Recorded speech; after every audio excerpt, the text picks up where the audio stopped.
Hello students, इस lecture में मैं कैरेक्टरिस्टिक ऑफ डीसी जनरेटर का पार्ट 2 डिस्कस करने जा रहा हूँ।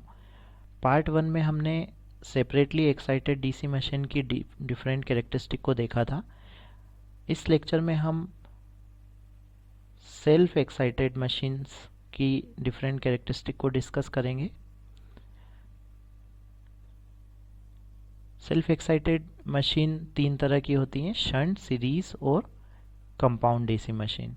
तो सबसे पहले हम शंट जनरेटर देखते हैं। शंट जनरेटर में जो फील्ड बाइंडिंग होती है वो आर्मेचर बाइंडिंग के साथ शंट में कनेक्टेड होती है। तो उसकी हम सबसे पहले नो लोड कैरेक्टरिस्टिक को समझते हैं। नो लोड कैरेक्टरिस्टिक मीन्स जब कोई लोड कनेक्टेड नहीं है, और ये कैरेक्टरिस्टिक ड्रॉ की जाती है जनरेटेड ईएमएफ और फील्ड करेंट के वर्सेस। तो जनरेटेड ईएमएफ के लिए हम सेम वही इक्वेशन देखेंगे जो हमने सेपरेटली एक्साइटेड मशीन के लिए देखी थी। हमने ईएमएफ इक्वेशन को लेके चले थे हम, और जिसमें हमने देखा था कि जनरेटेड ईएमएफ फ्लक्स और स्पीड पर डिपेंड करता है। तो जनरेटेड ईएमएफ को हमने प्लॉट किया था फील्ड करेंट के वर्सेस। तो जहाँ पर हमें मिला था कि जैसे जैसे फील्ड करंट बढ़ता है, फ्लक्स बढ़ता है, और फ्लक्स के कारण इंड्यूस्ड ईएमएफ भी बढ़ता चला जाता है। तो हम देखेंगे कि यहाँ पर जो कैरेक्टरिस्टिक आ रही है वो सेम आ रही है जो कि सेपरेटली एक्साइटेड मशीन के लिए थी। इसी तरह से जब हम सीरीज मशीन के लिए भी ओपन सर्किट कैरेक्टरिस्टिक ड्रॉ करेंगे, और कम्युलेटिव कंपाउंड मशीन के लिए और डिफरेंशियली कंपाउंड मशीन के लिए ड्रॉ करेंगे, तो वो भी सेम ही आने वाली है। इसलिए मैं इस टॉपिक को अलग से कवर नहीं करूँगा। सेम यही कैरेक्टरिस्टिक हमें मिलने वाली है सारी मशीन के लिए। तो अब देखते हैं हम load characteristic of DC machine. तो लोड कैरेक्टरिस्टिक में हमें पता है दो तरह की कैरेक्टरिस्टिक होती है, इंटरनल और external. Internal characteristic generated EMF और आर्मेचर करंट के लिए ड्रॉ की जाती है, और एक्सटर्नल कैरेक्टरिस्टिक टर्मिनल वोल्टेज और लोड करंट के लिए ड्रॉ की जाती है। तो शंट मशीन के लिए देखते हैं इंटरनल कैरेक्टरिस्टिक। शंट मशीन में हमें पता है कि फील्ड बाइंडिंग आर्मेचर बाइंडिंग के साथ शंट में कनेक्टेड है। तो यहाँ पर जो वोल्टेज है, टर्मिनल वोल्टेज, वो सेम मिलने वाला है फील्ड बाइंडिंग के क्रॉस जो वोल्टेज होगा। तो जैसे जैसे लोड बढ़ेगा, क्योंकि एक्स एक्सिस पे हम यहाँ क्या लेने वाले हैं लोड कैरेक्टरिस्टिक में, एक्स एक्सिस में आर्मेचर और लोड करंट लेने वाले हैं। तो जैसे जैसे लोड बढ़ेगा, लोड का बढ़ना मीन्स लोड करंट का बढ़ना, तो लोड करंट के बढ़ने पर आर्मेचर करंट भी बढ़ेगा।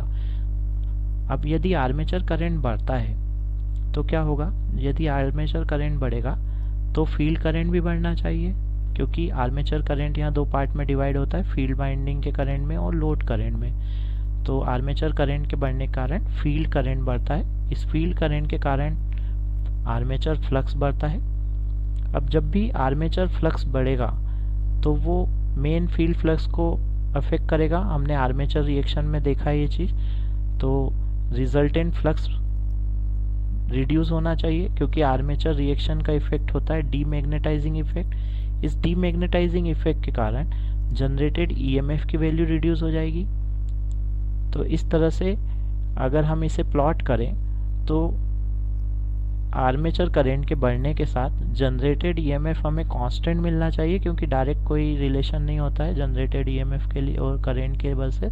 पर आर्मेचर रिएक्शन के इफेक्ट को कंसिडर करते हैं तो हमें एक ड्रॉप मिलेगा, that will be due to armature reaction. वो इस तरह से होगा, एक नेग्लिजिबल ड्रॉप।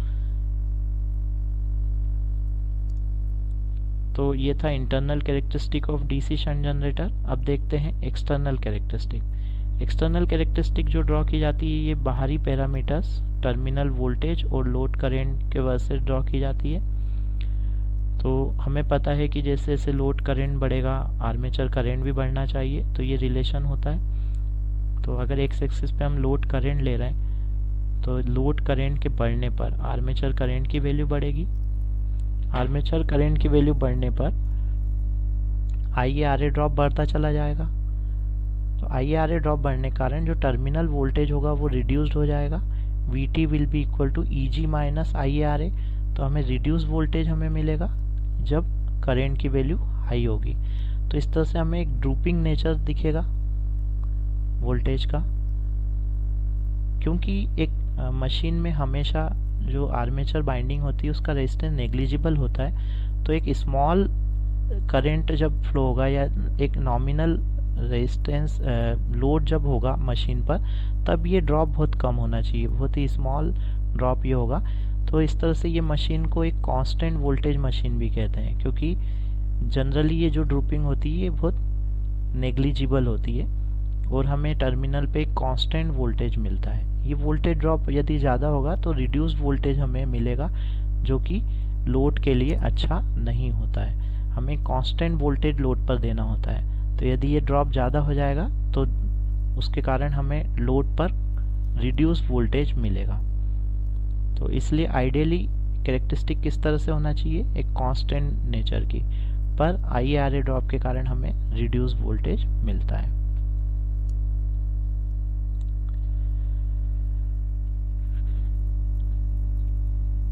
अब एक नया टर्म यहाँ पर आता है ड्रूपिंग कैरेक्टरिस्टिक। जो हमने देखा था यहाँ पर कि जो ये वोल्टेज जो है धीरे धीरे लोड के साथ रिड्यूस हो रहा है, तो इसे ड्रूपिंग नेचर कहते हैं। तो जब ये लोड एक्सेस में बढ़ जाएगा, जब हमारी मशीन, हमारा शंट जनरेटर है, वो जब ओवरलोडेड हो जाएगा तो क्या होगा, तब हमें एक जो कैरेक्टरिस्टिक मिलती है उसे कहते हैं ड्रूपिंग कैरेक्टरिस्टिक।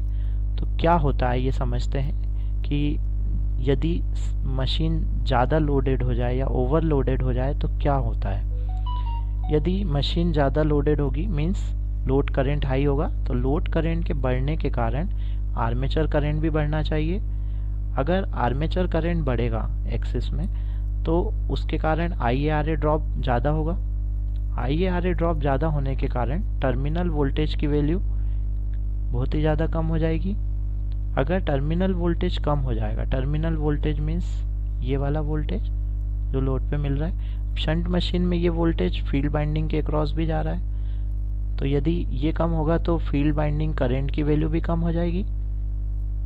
अब फील्ड बाइंडिंग करंट यदि कम होगा तो फ्लक्स रिड्यूस होगा, फ्लक्स रिड्यूस हो जाएगा तो जनरेटेड EMF कम हो जाएगा, जनरेटेड EMF के कारण टर्मिनल वोल्टेज अगेन रिड्यूस हो जाएगा, टर्मिनल वोल्टेज के कारण अगेन फील्ड करंट की वैल्यू कम मिलेगी।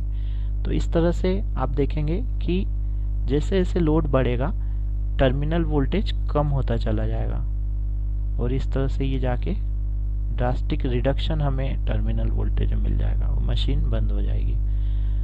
तो इसीलिए हमारी जो मशीन है उसका जो लोड है वो एक लिमिटेड होता है। अगर हम उस लिमिट से ज़्यादा हम अगर लोड उस पर अप्लाई करेंगे तो वो ओवरलोडेड मशीन हो जाएगी और ओवरलोडेड मशीन में हमें ड्रूपिंग कैरेक्टरिस्टिक देखने को मिलेगी। आइए अब देखते हैं load characteristic of DC series generator. DC series machine में फील्ड बाइंडिंग आर्मेचर बाइंडिंग के साथ सीरीज में कनेक्टेड होती है और सीरीज में ही लोड लगा होता है। इसलिए तीनों current, armature current, field binding current और लोड करंट तीनों सेम होते हैं। अगर यहाँ पर मेश एनालिसिस लगा जाए तो टर्मिनल वोल्टेज जो होगा वो EG minus IaRa plus RFSE होना चाहिए, क्योंकि जो टर्मिनल वोल्टेज हमें मिल रहा है वो जनरेटेड वोल्टेज में से रिड्यूस होके मिलेगा। वो बचा हुआ वोल्टेज कहाँ ड्रॉप हो जाएगा, आर्मेचर बाइंडिंग के रेजिस्टेंस में और फील्ड बाइंडिंग के रेजिस्टेंस में। तो इस तरह से इक्वेशन लिखी जा सकती है। अब देखते हैं किस तरह से कैरेक्टरिस्टिक प्लॉट की जाती है। तो कैरेक्टरिस्टिक हमें पता है, internal characteristic armature current versus generated voltage होती है। तो अगर आर्मेचर करंट बढ़ता है तो क्या होना चाहिए, फ्लक्स बढ़ेगा। फ्लक्स कौन सा बढ़ेगा, आर्मेचर बाइंडिंग फ्लक्स भी बढ़ेगा और फील्ड बाइंडिंग फ्लक्स भी बढ़ेगा। तो रिजल्टेंटली मेन फील्ड फ्लक्स की वैल्यू बढ़ेगी। मेन फील्ड फ्लक्स बढ़ेगा तो जनरेटेड EMF भी बढ़ना चाहिए। तो हम उसे इस तरह से प्लॉट कर सकते हैं। पर जनरेटेड EMF के बढ़ने के कारण टर्मिनल वोल्टेज भी बढ़ रहा है, पर आर्मेचर करंट भी बढ़ रहा है। आर्मेचर करंट के कारण जो ड्रॉप होगा IaRa और IaRFSE वो भी ज़्यादा मिलेगा। तो यदि ये ड्रॉप बढ़ जाएगा तो टर्मिनल वोल्टेज की वैल्यू रिड्यूस हो जाएगी। तो यदि एक्सटर्नल कैरेक्टरिस्टिक ड्रॉ की जाए जो कि VT वर्सेस IL होती है, तो वो हमें रिड्यूस मिलेगी इस तरह से। इसे हम ऐसे ड्रॉ कर सकते हैं। तो ये थी दोनों characteristic, internal and external characteristic. मैंने एक ही ग्राफ में इसे प्लॉट किया है क्योंकि यहाँ पर करंट सेम है, लोड करंट और आर्मेचर करंट, तो हमें इसे एक ही ग्राफ पे समझना पड़ेगा। आइए नेक्स्ट देखते हैं डीसी कंपाउंड जनरेटर की कैरेक्टरिस्टिक। डीसी कंपाउंड जनरेटर दो तरह के होते हैं जब हमने टाइप्स ऑफ जनरेटर देखा था, कम्युलेटिव कंपाउंड और डिफरेंशियली कंपाउंड।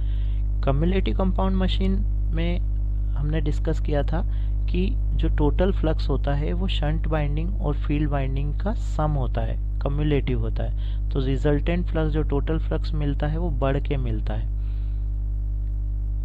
तो यदि कम्युलेटिव कंपाउंड की बात करें तो इस मशीन में जब लोड करंट बढ़ता है, तो लोड करंट के बढ़ने के साथ साथ, ये कम्युलेटिव कंपाउंड मशीन है जिसमें फील्ड बाइंडिंग सीरीज और शंट दोनों में लगी है, तो लोड करंट बढ़ने पर यहाँ पर आर्मेचर करंट भी बढ़ना चाहिए, क्योंकि armature current is equal to field current plus load current. तो लोड करंट ज़्यादा ड्रॉ होगा यानी आर्मेचर करंट बढ़ेगा।